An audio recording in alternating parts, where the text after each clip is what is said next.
Does it look as bad back there as it did before? Apart from the red, since I just irritated my skin, kind of. I probably need to get my hair cut. It's not a good idea to preview what it is that you see on my computer over here, because otherwise I get thrown off.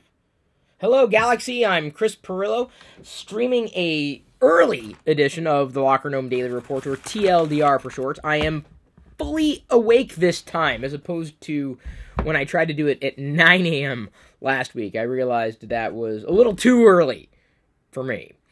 But problem solved, we just moved it up an hour, or back an hour. We shifted it by an hour. There we go. Let's go ahead and begin. I saw a comment that I was reading as I began the stream here from Sparkplug, who says he's replying in this thread to Yasir. It says, it feels like Google has learned nothing from all these years of doing Nexus devices when it comes to hardware. And then Michael says, true, but at the same time, the Nexus was always more of a partnered by Google, but not really Google.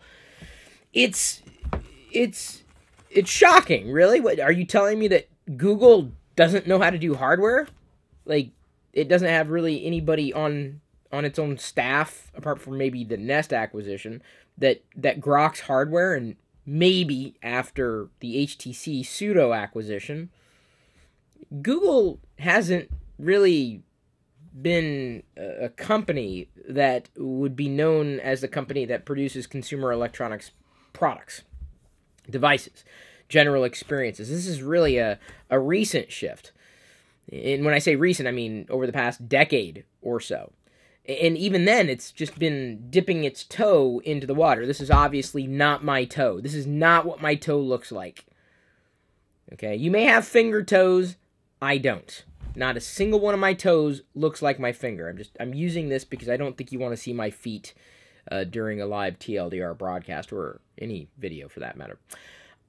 So it's not shocking that Google's just kind of fumbling around, figuring things out, thinking that it can get things done and simply leverage its brand and that attention to fuel a new type of experience. I mean, it was pretty obvious when they first released a version of Android that they were far off the mark. They were same old, same old.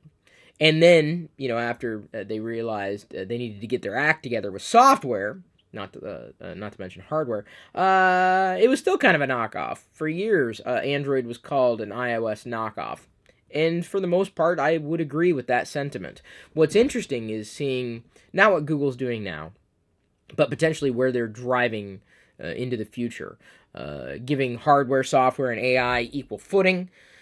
Certainly, captured my attention. Where they're going potentially with Google Fuchsia as a platform. They forked Swift the other day, which would be an indicator, interestingly enough, if you would just, allow me to kind of wax pathetic about this for just a few moments. It would be interesting for Google to effectively release the next-gen Android experience, if they call it Android. Maybe they call it something completely different, which wouldn't be a bad thing, because Android's had, a lot of baggage that it carries and continues to carry into the future. But if they take this new platform, which they've built pretty much from scratch, and they enable developers to more easily port applications to native applications that run on this new platform that scales from the smallest device to the largest device, learning all their lessons with the shortcomings of Android and all the things that made Android a boon for a great many users. I mean, it does lead the world, at least in terms of market share of mobile platforms, which is kind of inevitable. I mean, that's the nature of the beast when it comes to the way that Google licensed something, their platform, the general experience, and the way Apple did. It was inevitable.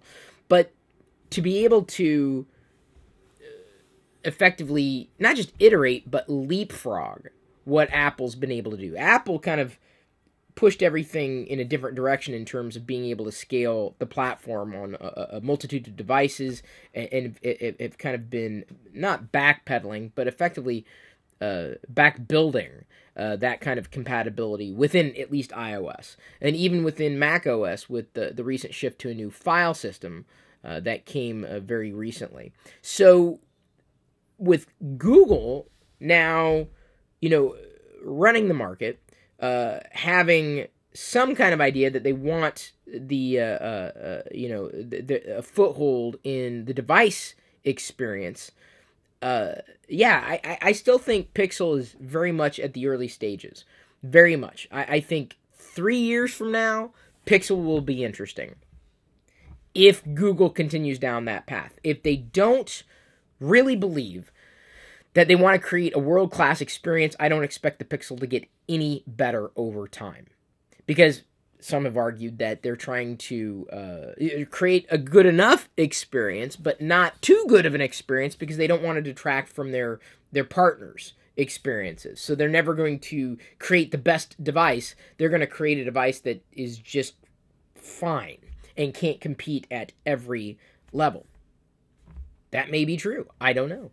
But the prospect that 3 years from now, the Pixel could be a serious contender, because right now it's not. Next year, I don't think it'll be. And the year after that, I'm fairly confident that it will not be as well. By the way, did you hear me say anything to my digital assistant here? Did you hear me? Did you hear me trip? Did I trip this?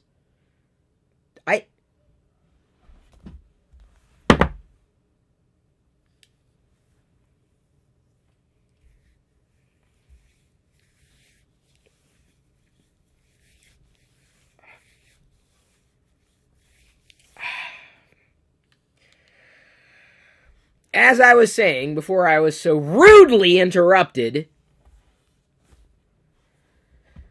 if 3 years from now they've got something to present to the world, which would allow for developers to come along, to bring all of their compatible software along, they could effectively reboot a Google experience, not just in software. The AI, of course, would be, going along with it, but hardware as well. They'd have a chance to start fresh, and Google could very well create what I would determine as their first iPhone. Really? Here are the top search results. Now the Google. Did you hear me trigger it? Did I say anything?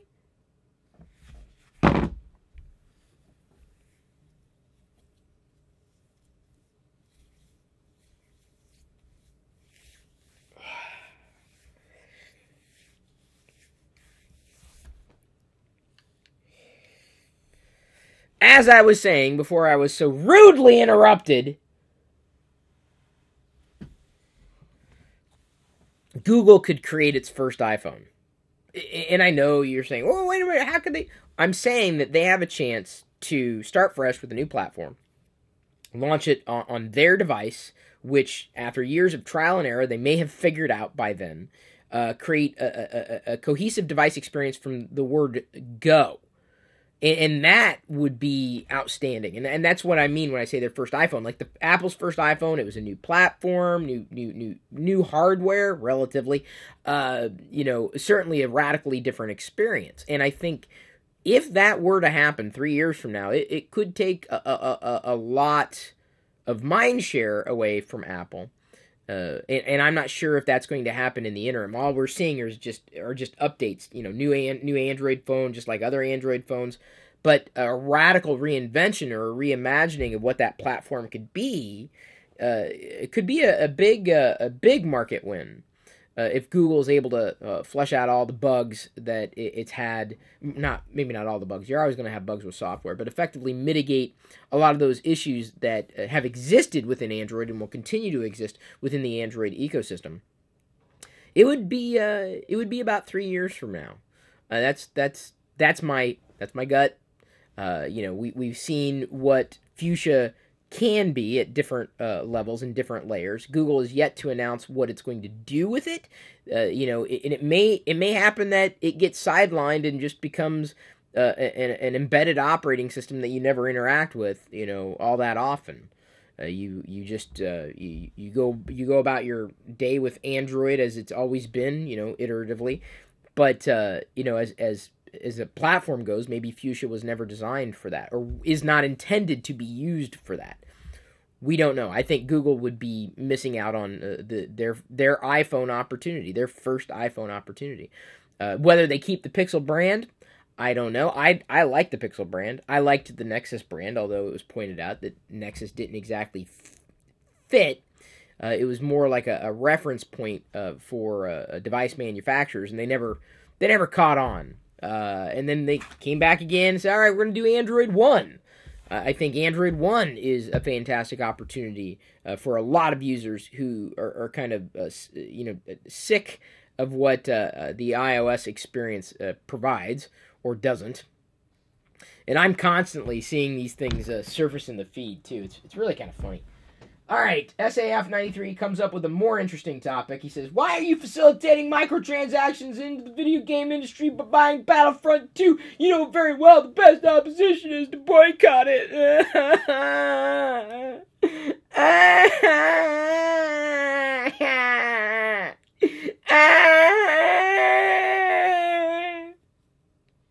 Oh, I'm sorry.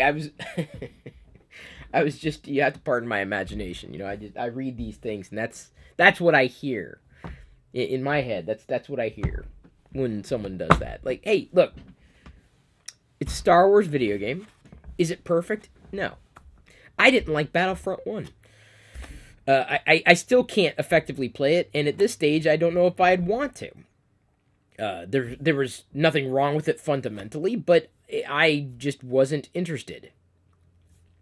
What made me interested in Battlefront 2? What's so interesting about it? Well, if you've been watching, which I'm guessing you haven't, since it seems that you're too busy wiping tears from your eyes. Fanboy tears, is that what they call them? You would have seen me playing story mode. I've actually been enjoying playing story mode. Iden Versio's arc is very compelling. I made it, pretty far last night in story mode. And it was fun. It was interesting. You can watch that video. I saved it on Twitch after I broadcast it. But I felt I made it pretty far. And I hope that it continues to last, right? And I would hope that I could continue to play that game in an offline capacity without ever worrying about spending money. I don't necessarily want to play in an online capacity, number one, because that does cost money. And it is a prohibitive thing for me, because I would have to first buy a PSN subscription, because I play on the PlayStation 4. And that's like, what, $50 a year or something like that, just to play one game online? So that's $50. So I've already spent $50 on a game. I don't want to play it online. I want to play it offline.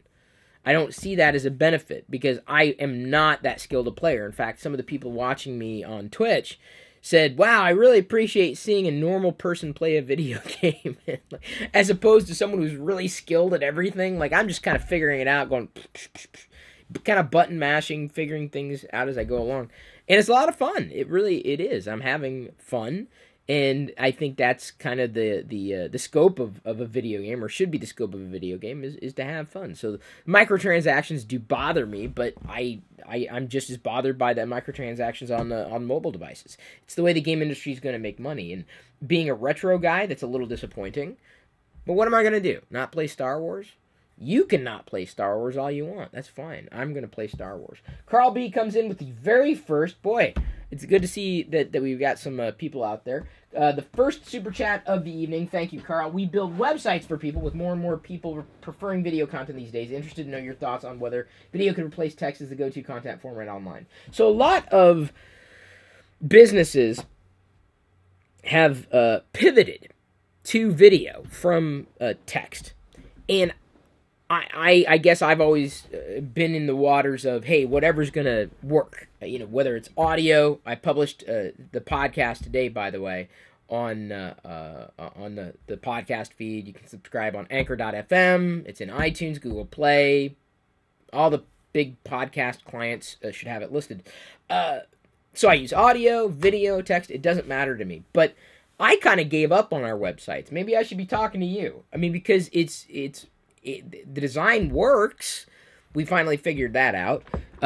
It's just that nobody's visiting. There's nothing that's necessarily compelling. We had a newsletter there for some time, and through the service that we used, we got cut off because people kept pressing the spam button after they had done a double confirmation opt-in. So we're currently newsletter hostless. Now I could turn and pay potentially, $30 to $50 a month to host the newsletter. But the question is am I getting the return? So just like with the website, am I getting a return? We have the websites there, but I don't think they are functioning the way that they could function. Because I'm not a web developer. I gotta play with the things that I have. And I'm not someone who can keep an eye on that stuff. It's just not providing that return, and it's not even a great amount of return. I think the world of blogging has moved on. Everything now lives in social. The website needs to function in a different fashion, and for that you're going to need custom development, which I can't afford. I mean, if I can't even generate enough revenue to keep a website barely afloat with advertising and content, I don't know how anybody could expect that I'd be able to add a layer on top of that. It's just not it's not in the cards. So, to your point, it's not so much that people don't visit websites, it's that what websites used to do for people and how they used to serve users, that modality has completely shifted, and it's to the detriment of an independent publisher in terms of a business model. But people get their written word on Facebook or through Twitter, and if there's a link, then it links off to a web page, and potentially that web page is embedded and ads are stripped away, so the value that might be accrued from offsetting costs through advertising or other upsells is mitigated by third-party clients that are prevalent in the marketplace. So it's not that more and more people prefer video, it's just that they get their information in a different way. And that may be video, and I think that's where a lot of publishers decided to pivot to video. That was the big thing. Oh, we're no longer going to do written stuff. We're going to do a pivot to video because video is unique, and so long as it's produced well and you've got your audience, you've got your base, it could work. Video can absolutely work. I love doing live video all the time. That's why I do it every day, and I'm even thinking about doing even more live video, specifically around questions that you're asking me right now. We've got the Creator Advocate Program. And if I'm able to answer these types of questions, business-related questions, or how technology is used within the realm of entrepreneurship in business and marketing, I'd be happy to dive deeper into these types of conversations. But it's not that I believe it's not that more people, to put a finer point on it, want video. It's that they get their text in another way, their written word in another way, and that is largely social media, which websites really aren't a part of, in an ancillary capacity possibly, when they're linked to. But at that point, you might as well put that content, if it's content, on a website, on a social media platform. So yeah, that's the world evolved, and now it's up to everybody to kind of catch up. And it's not easy to do, especially if your existing business model was predicated on a completely different ecosystem. And trust me, like I mentioned, I got swept up in that as well. Oh, my friend Michelle is here. Michelle, what are you watching? Why are you watching me? Why? I'm not complaining. Not complaining at all. What do you think about EA prohibiting child accounts from playing Battlefront II based on a policy that federal law prohibits children under 13 from any and all online activity? Well, I actually talked about this in a video that has not been made public yet. Maybe I'll share it to the chat room a little later. It'll be made public tomorrow, talking about how I tend to agree with the views and perspectives of Steve Jobs and Bill Gates in relation to technology's role in the home, specifically with a child. And so I don't disagree. I'm going to say it. I feel that, this is something that may not sound fair to you if you're under the age of 13, and I don't know how many people out there are, at least those who are listening to me right now. It's a very young audience, potentially. My audience is always skewed male because, hello, I'm a male. I guess I attract other males. Hey, I'm glad you're attracted to me if you're a fellow male. And females, too. See, Michelle's here. The idea, though, that it's wrong, I guess, could be argued, but I don't see that as wrong. I don't see that as incorrect. I see too many parents using technology as a babysitter and not teaching the child and showing the child through example respect, not just self-respect, but respect for others. And I think when those lessons are not exhibited, if they don't play out, you've got a problem within the home. And then certainly when that child is allowed to get online and interact with other people without any kind of guidance or direction from a parental unit, I think there's, and by the way, I consider anybody, well, probably under the age of 18 a child. Beyond the legalities, I think it has more to do with the child's lack of discipline, the child's lack of respect potentially for others if the child is not reared in the correct way. And when those children are interacting with adults, sometimes it's maddening. I mean, Lord knows, I've had so many debates, conversations over the years where I'm like, I can't figure out what's going on. And then it turns out, oh, I'm talking to a kid. Like, I'm having an adult conversation, and being an adult, and it just doesn't add up until I realize, oh, they're 16. Isn't that nice?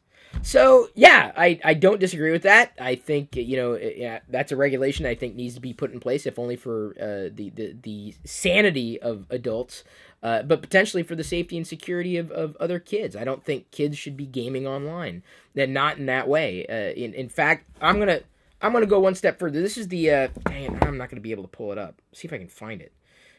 This is the quote that, let's see here. It's at Business Insider. There we go.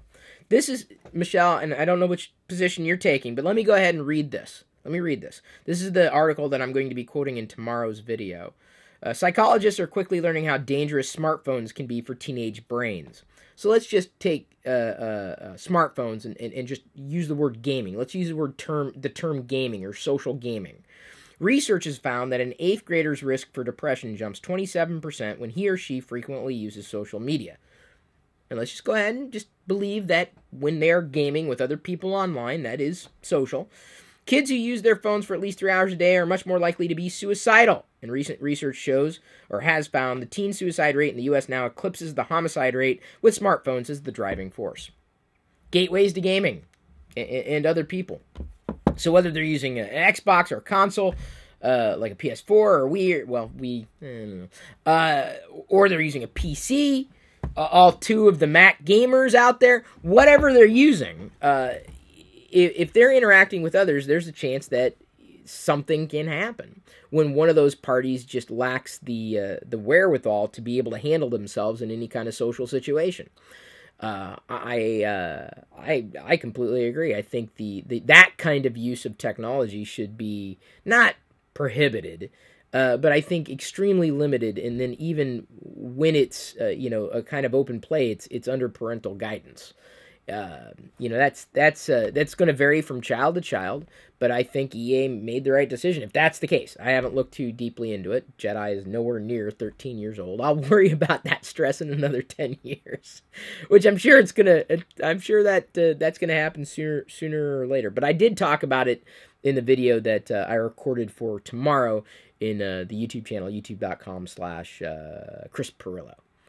And I know a great many people are going to disagree, but being a parent, it's the number one job is we are there to protect our children. And part of that is protecting that child from other children who just don't have their act together because they're children. I'm not going to blame them for their age, but I'm also not going to just, open the doors for just nasty things to happen. I at least have had the experience to be able to guide her through these very poor situations as they inevitably will play out. I see gaming as a component of social media. It is very social, and I understand the thrill of being able to play with others online. But it's not. It's a privilege. It's not a right. I think I've played that one out. Let's see here. What do we got here? In terms of Netflix, hang on. What are we talking about? Let me scroll up. Dang, dude.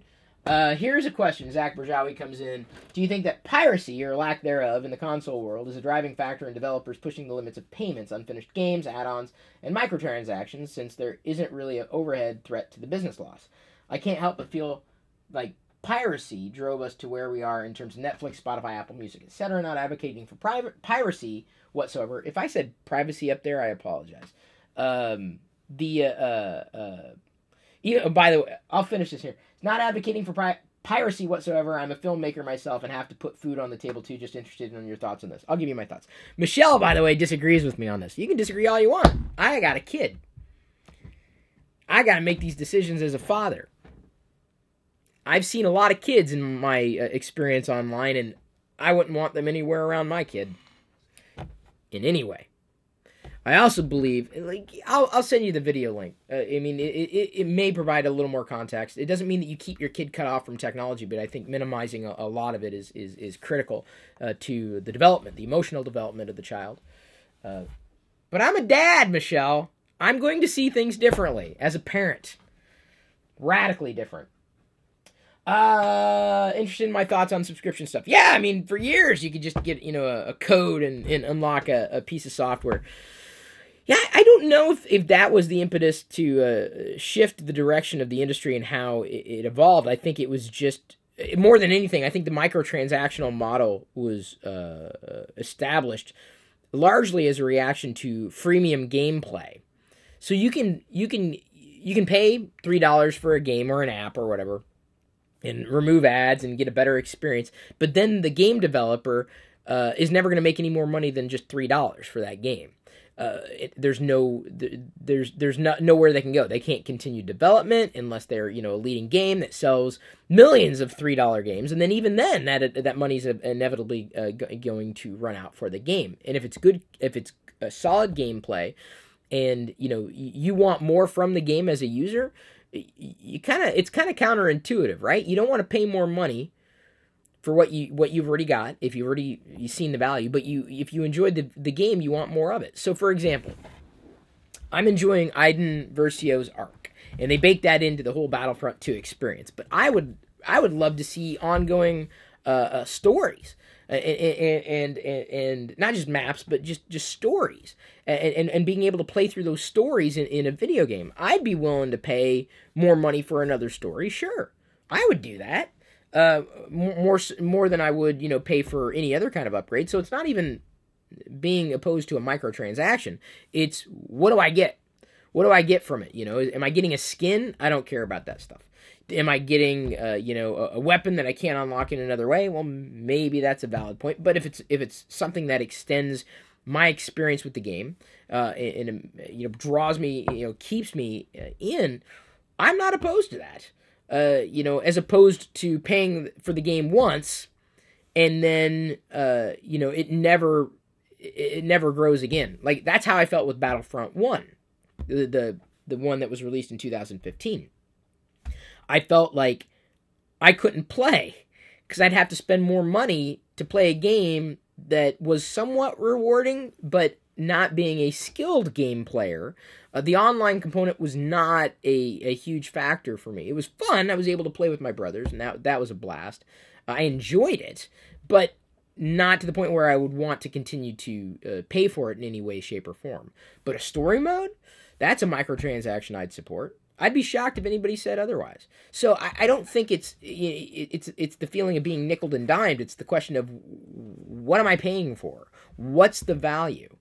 I think piracy had a large part to do with it. I think, the model also shifted in terms of how we accessed software, how developers were able to continue down the path, especially when in the beginning you would have, a handful of developers creating software, and so you had scarcity. Well, when you have scarcity, there are not a lot of competitors, out there, whether we're talking games or software in general or what have you. But the moment that there's increased competition, then, suddenly your margins become razor thin, and you have to compete in a different way, because it's not that the only way to view, an average video is on Netflix. Well, Netflix has got exclusives, right? That's going to drive value into their ecosystem. But, like, in terms of turning to Netflix to watch the latest movies, I'm not sure I'm inclined to do that as frequently as other people are. In fact, I've even debated, like, cutting off the Netflix subscription until a new season of whatever show I want to watch comes out. Because, I mean, why am I paying money for something that I'm not watching? So, you know, when you're the only game in town, you can charge $10 and people will pay it because you're the only game in town. But if you're not the only game in town and a game that plays just as well is free, suddenly you've got, you know, some serious competition. Even if your game is like, your software, your whatever is super high quality. When you got competition, you got to look at that and go, oh man, we've got to increase the benefits of our position in this environment. And you know, we're going to look like we cost too much in comparison to a $1 product if we're a $10 product. So what are we going to, if we want to keep that price point, what are we going to jam pack in there such that you were just nuts to not access it, nuts not to pay into that subscription model? And that's where I, with Star Wars Battlefront, I just kind of, I was like, it's not worth paying for in the way that other people may pay for it. I'm not getting out of it what I'd like to get out of it, despite enjoying it as a Star Wars video game. You know, if it was $1 a month, oh yeah, I could probably justify that. But even $10 a month, I'm like, I'm not playing it that much. There are plenty of products and services that, yes, you went with the subscription model to combat piracy, especially popular ones, because they weren't just losing their shirt. That was the way the industry was going anyway. I believe that it is a better way of effectively incentivizing the developer to continue to release new versions. When I have a chance to upgrade an app experience and the developer says, well, instead of just giving you the new version within the app experience that you already paid for, it's a completely different version. I don't have a problem with that for the most part. It depends on how much value I extracted from the app before and how much value I may extract from the app all over again to have to pay for it all over again. For example, a Twitter app. I paid $5 like maybe a year ago for a certain Twitter app. And then if they release a new app and I use Twitter all the time and it's still $5, I'm like, it's reasonable. I'm about to, I guess when they release it, potentially upgrade to a new version of a desktop image editor client that I use that I've found to be very, very usable. It's what I prefer. It's very simple. It's powerful. It's streamlined. It's not anything more that I don't need.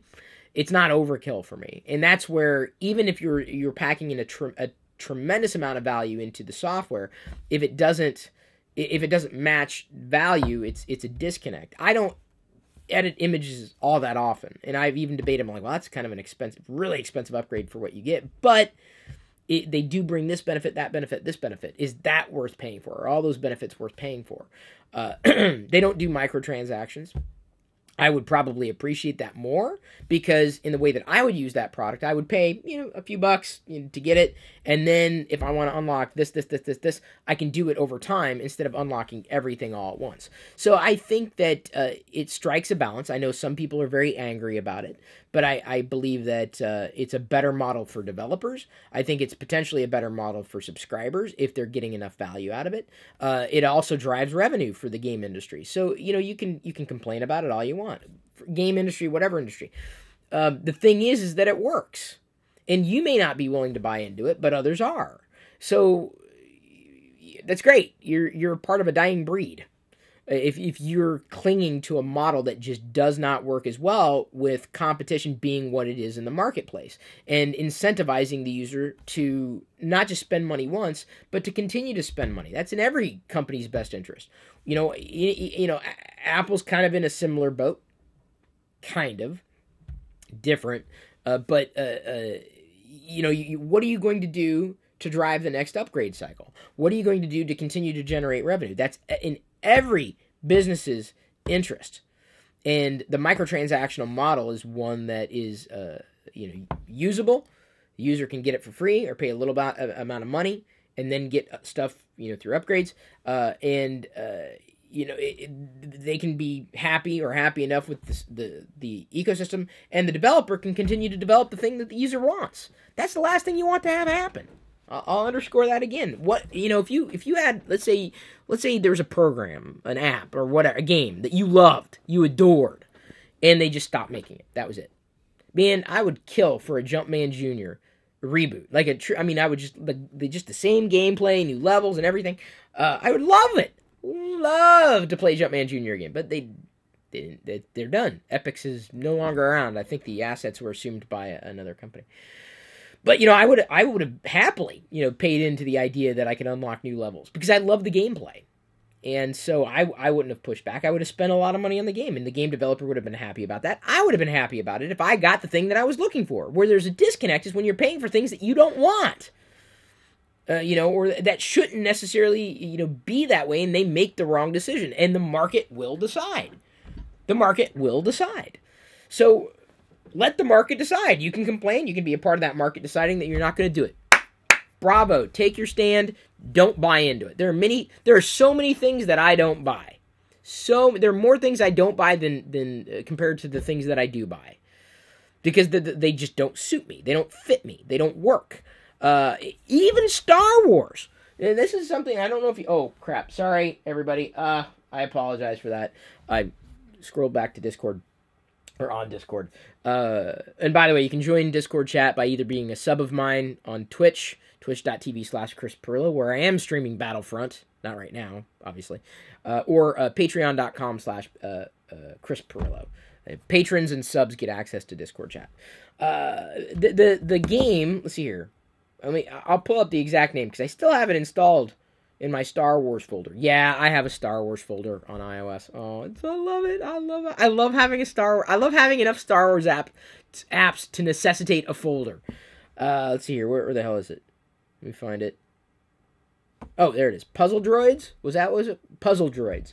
So I haven't launched this since damn near the app's launch. And it annoys me every so often. It'll send me a push notification. Hey, BB-8 needs your help. I'm like, hey, make it so that I can play the game. This is a bad model. They gave the game for free, which I'm fine with. But the problem is that it's locked down so far. There's so much that I can't effectively play the game and enjoy the game without being hindered and getting to a point where, you've played it too long, you have to wait 2 hours till you've regenerated enough value or coins or whatever the hell their system's called. I'm like, really? That to me, I'm like, I'll set it aside. If they took a different approach to it, if they said, all right, you can play this level free, you can unlock the next levels for this, then I would probably have paid into it. I like these types of games. I love the Star Wars games. But the payment model didn't fit. It's like we have to pay more money to keep playing. I'm like, okay, that reminds me a lot of the old arcade machines, right? And I didn't spend a lot of money in arcades because I didn't have a lot of money. I was lucky to have $1 to pay to spend on tokens, and I didn't do all that well. I never had a chance to master a video game back then. So I'm willing to spend more money up front if I can have that type of experience. So then, let's go ahead and go back to the thought that. Hang on, let me exit Puzzle Droids here. Battlefront, is it worth $47? Because I paid $47. I wasn't going to pay extra for skins and all that wacky stuff. So I paid $47 for it. Has it been worth $47? I think I'm maybe $20 in terms of enjoyment so far, and by the time the campaign's ended, maybe. But I beyond that, it's gonna be a sad day when I can't play the game the way the others do because I'm not willing to spend. Because it's like when I'm streaming the video online. We got a couple of super chats, not super chats. I gotta stream it onto YouTube to get that, which I might do in the Star Wars Radar channel. Got a couple of cheers yesterday, but certainly nothing close to offsetting the costs of doing any kind of online gameplay, which is what I would hope to do. But yeah, I would prefer to spend less, if they're going to do a microtransaction model, spend less money up front, and then more money knowing I'd be spending more money, on down the line, if that was an experience that I feel I was enjoying. So, there's no one answer to rule them all. It's a very nuanced type of situation. I saw this, someone, I guess, people say they enjoy an earlier TLDR. Well, you may enjoy it, but I will tell you, we get about half as many people watching at this time slot as we do later on in the evening. So we have half as many people watching right now as we will later today. I have another project that I have to complete, which is the reason why I am streaming online in the morning. Although I have been trying to do it in the morning at least once a week to throw y'all a bone if you're not able to tune in live during the later hours. I also have to figure out which video I'm going to do for the other channel. We've talked about a few things already, and maybe I have to dive a little deeper into the microtransactions. I think that may be a decent type of a video to talk about, since it has people kind of upset. And I know I'm going to generate a lot of hate for it, but you know, it's something that I should probably talk about in another video, even though I did obviously dive a little deeper there. What collectibles would be on your shelves if Star Wars or Legos did not, or Star Wars or Lego did not exist? Sorry, there's no such word as Legos. That's a good one, Geekanoids. I couldn't tell you. I don't know. I really don't. Childhood had both. I don't know. I don't know what it would be. Probably nothing. I don't know. I wouldn't have half as many shelves, that's for sure. Shelves solve all the problems. Just you run out of room, get a new shelf. Floating shelf if you ain't got the space. I have shelved out this room. This room doesn't have any more space, unfortunately. So I'm going to start taking over the hallway. And then the laundry room. I'm going to keep shelves in the laundry room. I don't know. I really it's hard for me to say. I don't know what that would be. Impossible to ask. Michelle's still watching. Says, what do you want for Christmas? I don't know. I've got a wish list, but I haven't updated it in ages. That's about it. But it's even on the wish list not being updated in ages. I don't know. I usually anymore I'll get stuff for Jedi. I make sure that she's covered for Christmas, even sad to say, before anything else. I've really got to keep my eye out for some affordable dark chocolates for Diana. That's the thing I'm trying to find, because it's impossible as a vegan. Like, all the chocolates out there have got milk in it, unless dark chocolates, right? And so you can't get a lot of what you might be able to get everywhere else. That would take care of her stocking, but even then, I'm like, what's your wish list, Diana? She never gets me one. Like, you know me. I'm like, I'm usually set with Star Wars stuff. Like, like if it's a Star Wars something, I'm going to be thrilled. But I don't think there's anything that jumps out on my wish list. I think I updated it the other day. There are things that I'm like, yeah, that'd be nice, but I don't want to get it. Like, that'd be really cool, but okay. I don't know. There's really nothing that I've got my eye on that I would think is awesome. But I told Diana, I'm like, yeah, just Star Wars figures, and I'll be thrilled. Although those are the modern ones are a little easier to get a hold of, so sometimes it's the older ones, not the too old ones, because I can get good deals. I mean, I can get some good deals on Star Wars figures for like $1 or $2 a piece, or maybe even $5 carded or loose, depending on the generation. And I usually watch for those in lots. I can't imagine anything right now that I've had my eye on that I'd hope for. Star Wars anything. I gotta check my wish list. No one really uses it anymore, so I just I kind of ignored it.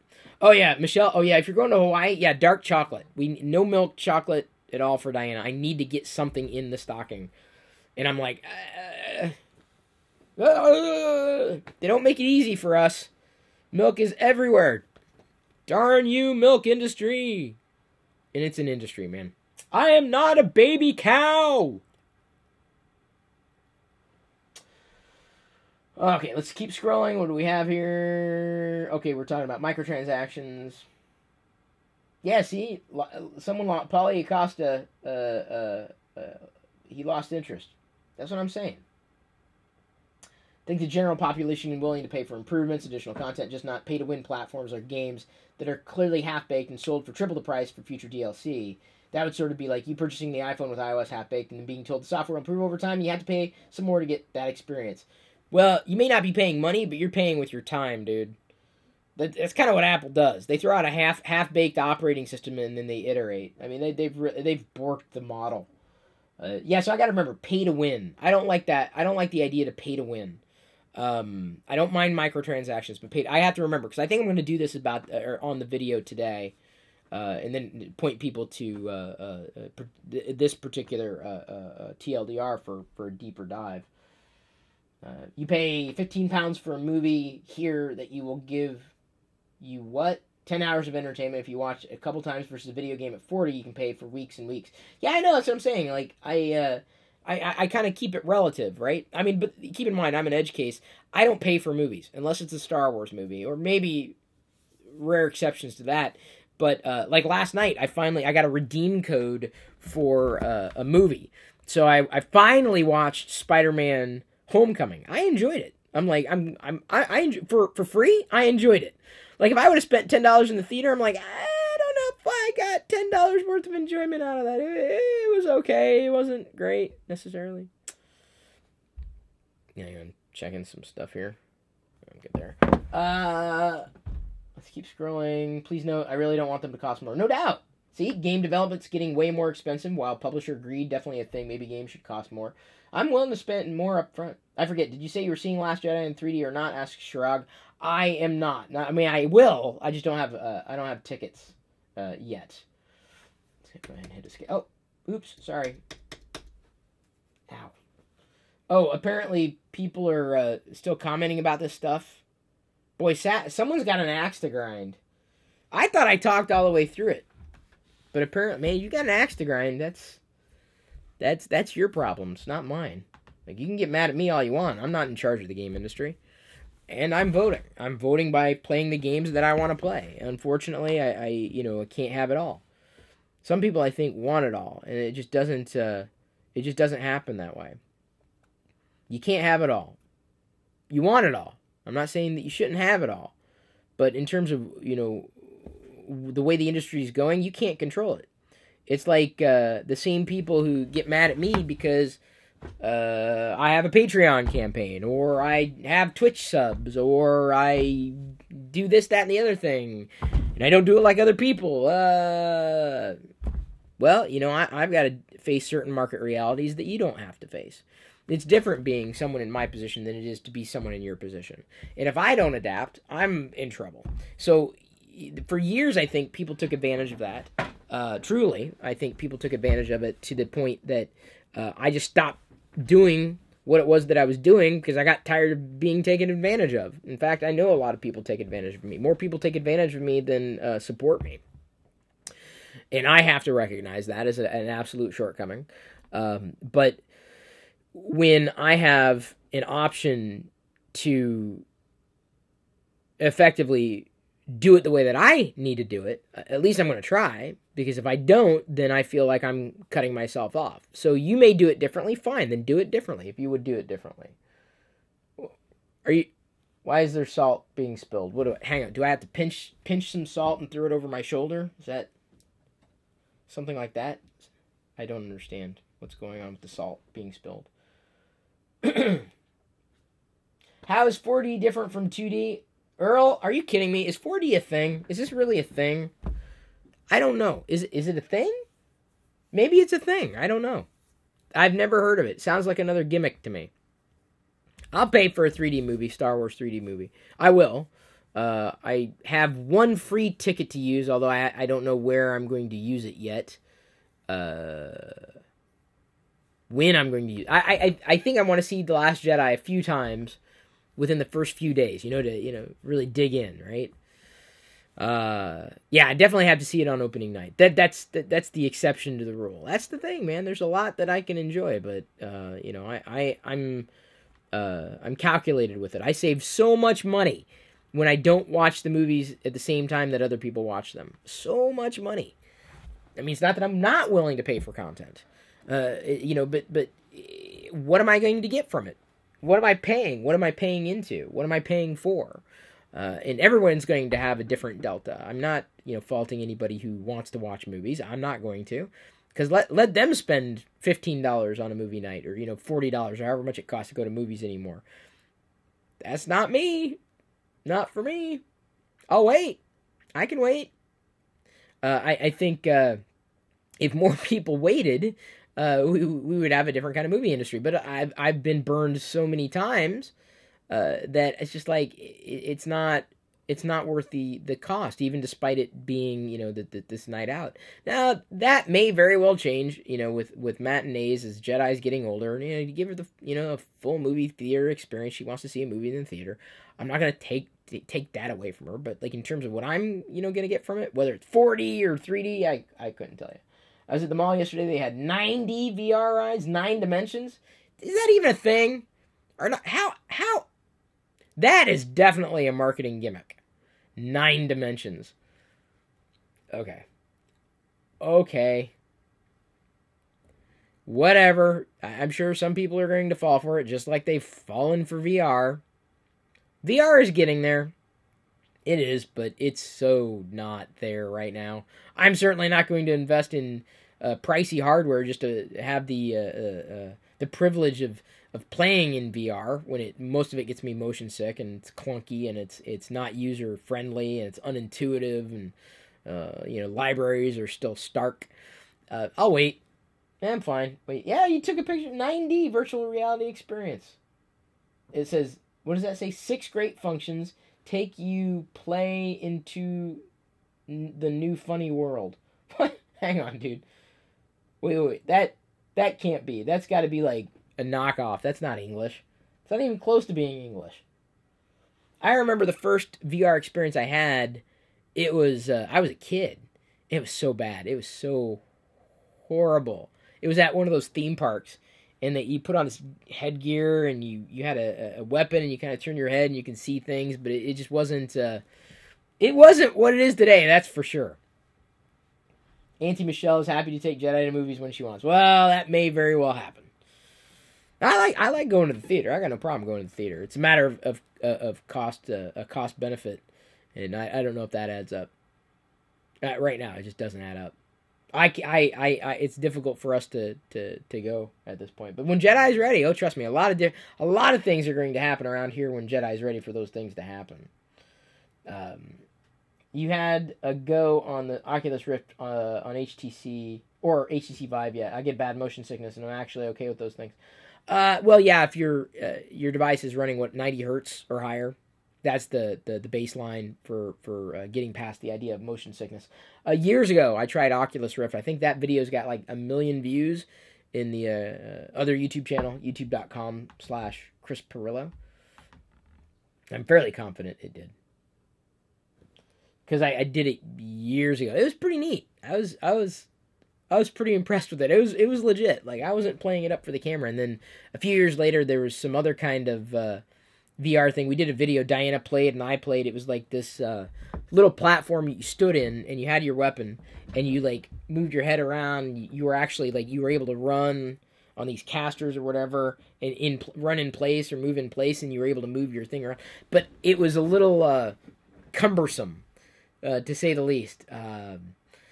Interesting, fun, but cumbersome, and that's how I see VR. Now, AR, on the other hand, I've been a lot more interested in, not just because of its accessibility, but stay tuned. Stay tuned on the AR front. That's all I'm going to say about AR. I've been a fan ever since I first started talking about it in 2009. Who's serious? Who's serious? Wait, hang on. Who's serious? Am I serious? Of course I'm serious. Why? Wait. You can't just leave a comment like that without quality. Oh. Marble Dash is serious? Apparently Marble Dash, that's a thing you say. Seriously is your outright. Just so you know. Y'all have outrights. Y'all do. I'm wagging my lid at you. Liz, I have half a mind.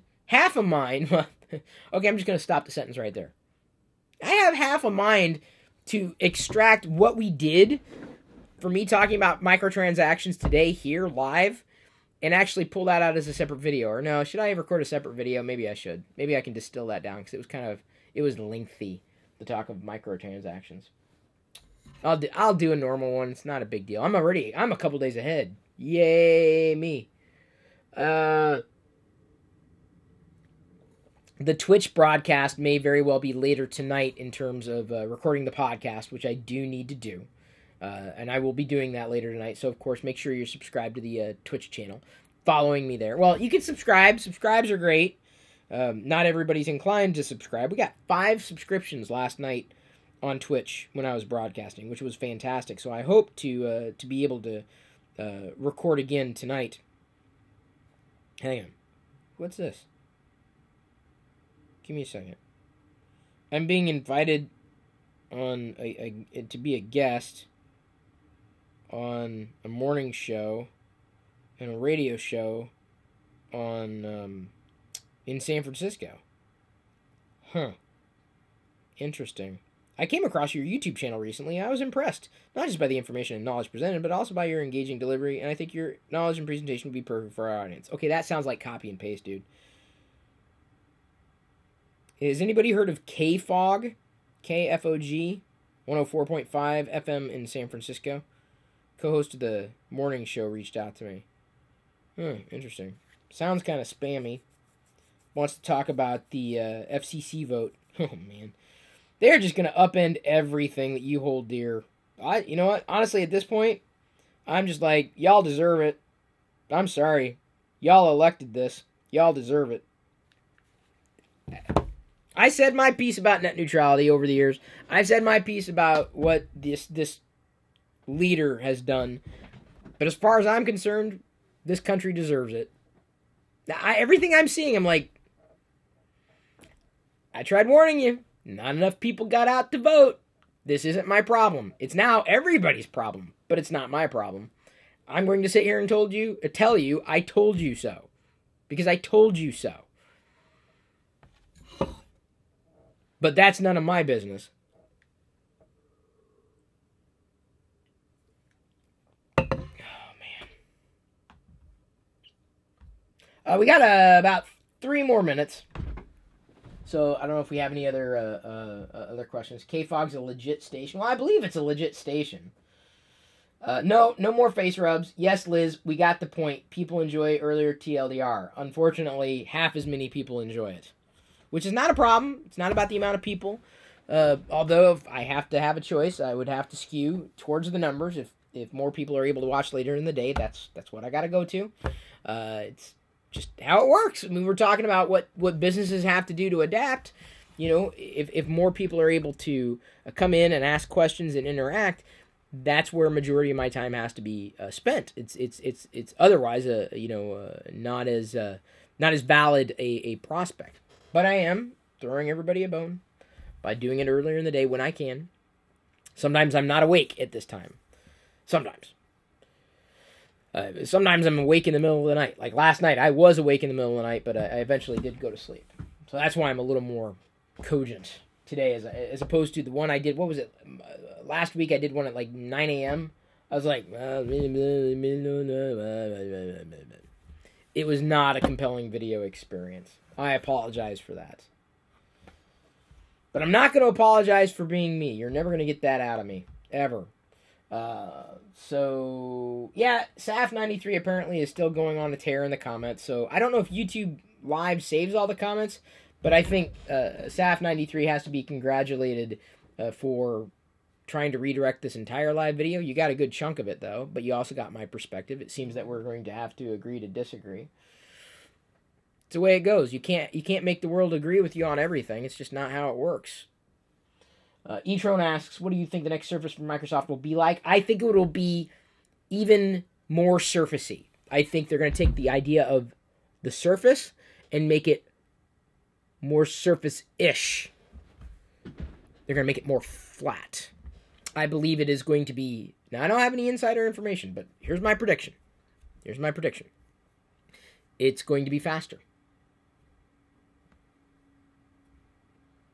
Now, watch for that announcement. And if it does turn out to be faster, then you'll know I was right with this prognostication. That is my belief. Not many people would necessarily have the foresight to be able to say that, let alone have the guts to put it out there. But I'm going to put it out there. I believe the next Surface is going to be it's going to be faster, more surfacey. I don't know. How is Microsoft going to make it more surfacey? How are they going to make it more flat? I don't know. That's for the geniuses at Microsoft to figure out. But mark my words. Mark my words. Not everybody would tell you this. I'll tell you. I'll give you the straight scoop. It's going to be faster.